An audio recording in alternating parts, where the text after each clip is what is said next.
Hi everyone, আজকে তোমাদের সাথে বেগুন দিয়ে খয়রা মাছের ঝাল রেসিপি শেয়ার করছি। তো দেখো, প্রথমে খয়রা মাছগুলোকে ভালো করে ধুয়ে মাছে নুন, হলুদ, জিরে গুঁড়ো, তেল দিয়ে মেখে ভালো করে ভেজে নেব।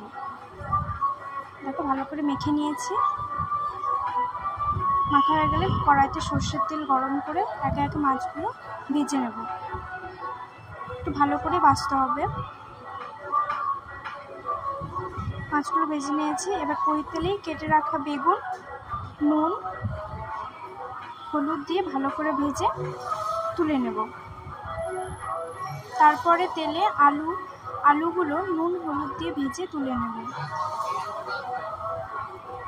সব কিছু বেশ ভালো করে ভেজে নেব, তুলে নিয়েছি। তারপর ওই তেলেই শুকনো লঙ্কা, গোটা গরম মশলা, কালো জিরে আর আদা কুচি ফোড়নে দেবো। তারপর দিয়ে দেবো কয়েকটা কাঁচা লঙ্কা ঝালের জন্য, তোমরা যেরকম ঝাল খাও সেরকম দিতে পারো। তারপরে দিয়ে দেবো পেঁয়াজ কুচি, দেবো নুন, হলুদ, লঙ্কা গুঁড়ো দিয়ে মশলাটা ভালো করে কষিয়ে নেব। কষানো হয়ে গেলে ওই মশলায় আগে থেকে যে আলুটা ভেজে রেখেছিলাম সেটা দিয়ে দেবো।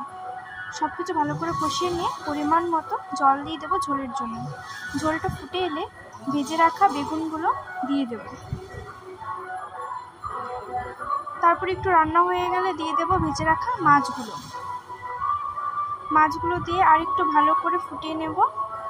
তারপরে দিয়ে দেব ভাজা জিরে গুঁড়ো নামানোর আগে। তারপরে সব শেষে দিয়ে দেব একটু ধনেপাতা দিয়ে আজকে আমাদের রেসিপিটি নামিয়ে নেব। দেখো তোমাদের কেমন লাগলো জানিও।